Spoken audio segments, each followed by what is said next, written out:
What's going on, everybody? Welcome back to Finance with Parks. In today's video, we are going to talk about our experience thus far with building our first home. As we have talked about in the past, Melissa and I bought our first house about 3 months ago, and today I wanted to outline our experience for those of you who are considering purchasing a new build home or townhouse. Although there were a couple reasons we bought a brand new build, one of the major ones was that we got to go to the design center and make a lot of our own selections. In my head, I'm thinking we go there, we pick out the flooring, we pick out the countertop, maybe some carpet choices, and we would be good to go. I was so wrong, and 2 hours later, we're still trying to decide between silver or chrome faucet handles. Now, some of the stuff there is standard, but there's also a major portion that costs extra to upgrade, and we'll talk about that in a separate video when I can actually show you our selections in the house. Now, we visited the design center about a week or so after signing our contract. However, actual build didn't start until a month or two afterwards. I'll be honest, it was pretty wild to walk up to your future home and just be staring at a blank dirt lot. One thing I have to give major credit to our builder for, though, is the communication we've had thus far. Every week we get a call from our sales rep and our builder giving us updates of what's been completed, what still has to be completed, and just an overall update in the process.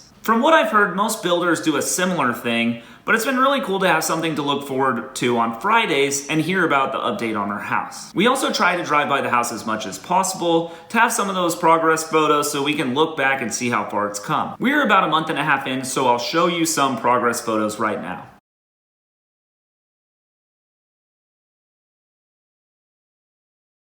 It's also been cool to learn as much about the build process as we have thus far. I have zero experience as it relates to construction or building new houses, so it's been pretty cool to learn about the different stages and the steps along the way. You know, we were sent this PDF at the beginning that kind of outlines the major portions, and we also have 3 in-person walkthroughs as the major milestones are completed. All right, so the final part of the process I want to discuss is closing. Now, the day of closing is the day that you actually receive your keys, but that's also the day your wallet gets a heck of a lot lighter. On that day, not only is the down payment going to be due, but also the closing costs. Now, I've actually mentioned in the past that it's been a blessing that the closing date is so far out because it's giving us a lot of time to mentally prepare. The trickier part about a new build, obviously, is that you aren't told the exact closing date until 30 days out. So if you're dealing with trying to tell an apartment complex or a landlord, 2 months before you're leaving, that could end up being a little bit difficult. I would say that about a month buffer is probably plenty of time.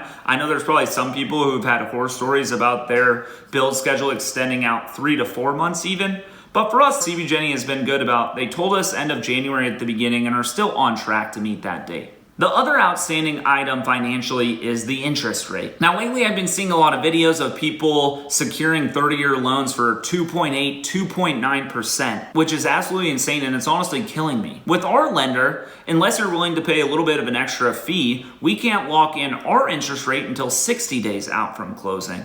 This means that I'm just continually praying that interest rates stay at this low level and that when we reach the kind of end of November timeframe, we're able to lock in a good rate below 3%. Although I'm pretty confident rates aren't going anywhere, it does leave a little bit of an anxious feeling. With that, that's all I had in today's video. To summarize, going through the process of getting a new build has been incredible thus far. It's been a tremendous learning experience and we can't be more excited to be moving in. Although I will say after we signed the contract in June, it's been a very slow drag, trying to mentally prepare for moving into the home, buying new furniture, trying to organize, and a lot of those things you have to put on hold, unfortunately, for another 4 to 5 months. If you have any questions or are considering going with a new build, whether that be townhome or house, feel free to drop a comment below. We can try to help out the best we can with the experience we've had thus far. Thanks again for watching. If you want to follow us along on Instagram at Finance with Parks, that would be greatly appreciated. Also consider subscribing to the channel because there's going to be a lot more home content coming your way as we get closer to the finalization of build and move-in day. So thanks again for watching, and remember, finance is fun. See ya.